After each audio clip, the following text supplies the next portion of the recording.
Uh,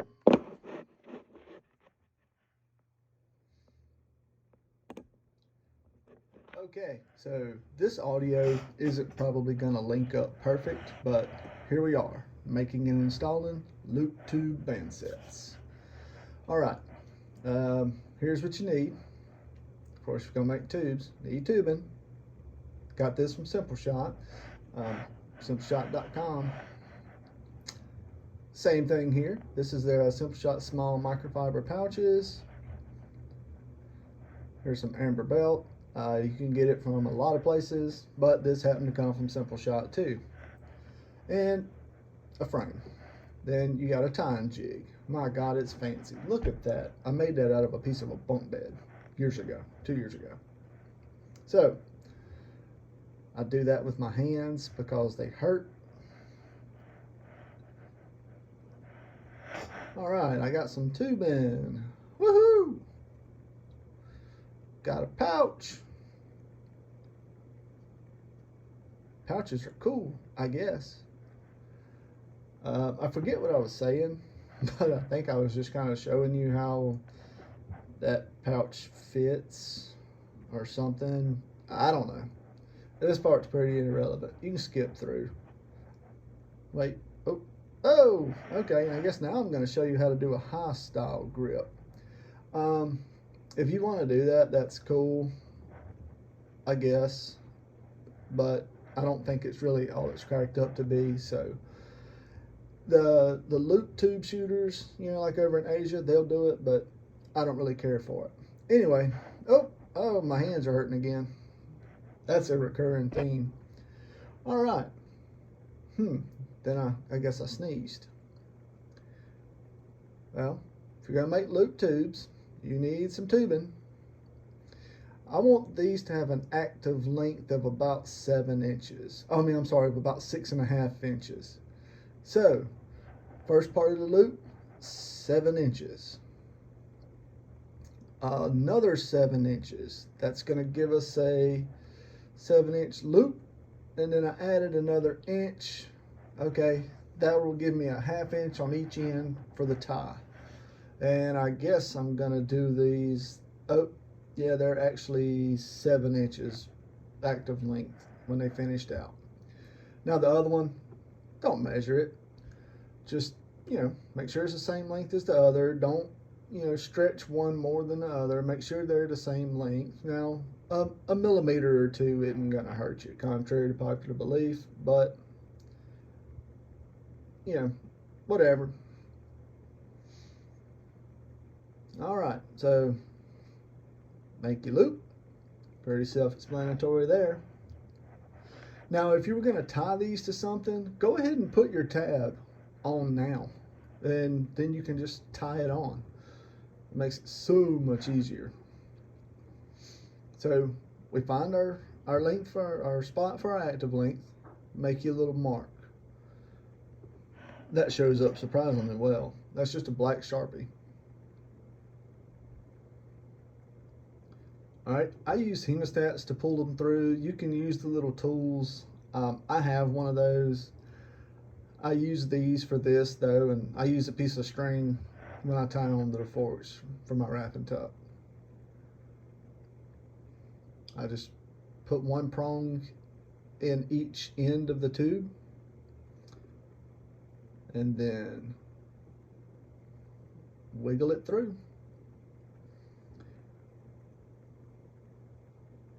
Now I get the pouch to where I leave my active length where it can remain active. All right, so kind of fiddle with it a little bit. Then I usually I double check it. Let's see. Yep, there you go, double check it. I cut one the other day. I cut it 3 times and it was still too short. So,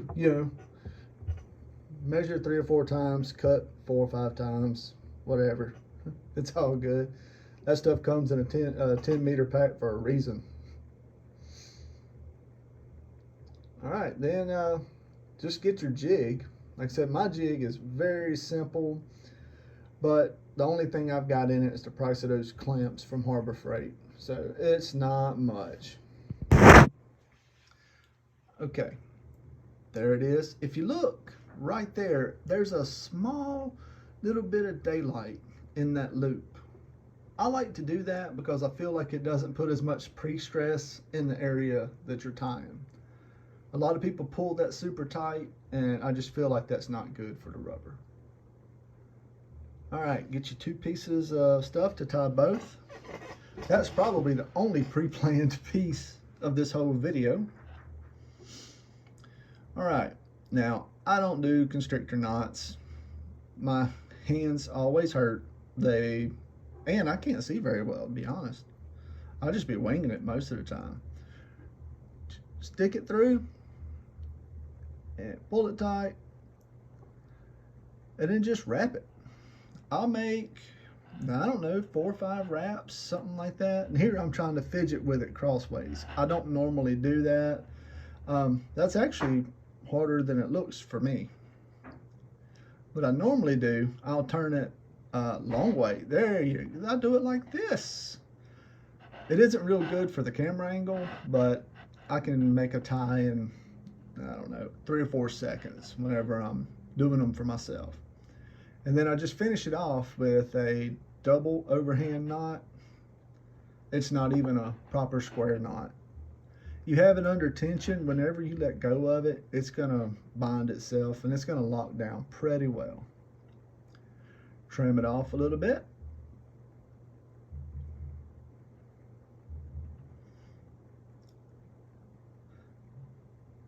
Those scissors, those are old trauma shears from the ER. They've been around for quite a while. Then trim it, make it pretty. Now let's flip it around. Now in the real audio, this is when my 4-year-old daughter is coming through and screaming fart pants repeatedly. Like fart pants, fart pants, fart pants. Fart a lot. So that's why I swapped the video, or the audio. Check your measurements. Get your little Sharpie.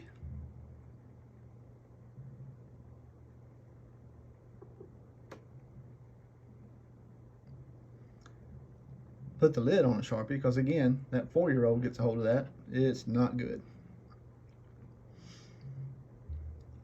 Take my hemostats, again, from Harbor Freight.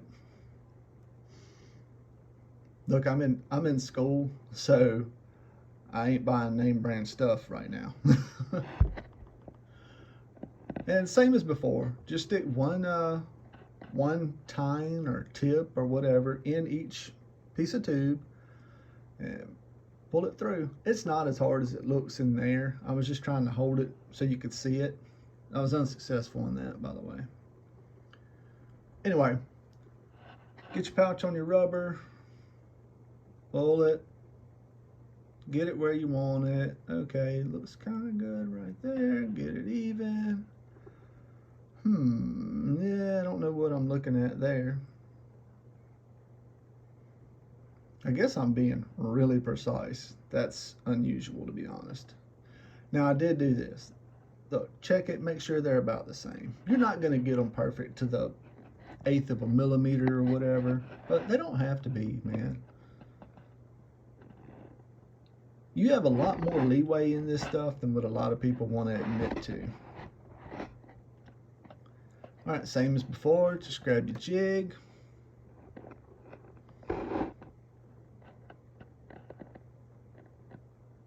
Put it in the jig, clamp it down. See, again, I'm not pulling it overly tight there at the pouch.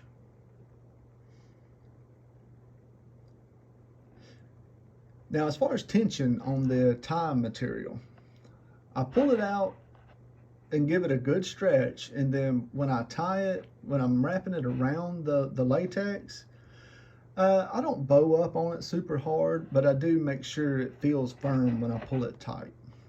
It's just something you develop a feel for. Whenever I first started making band sets, I broke them a lot right there because I pulled them too tight.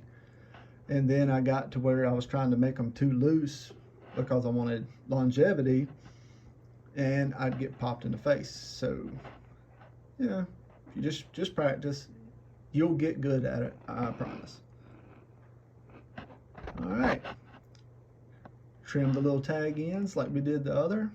Make it nice and pretty.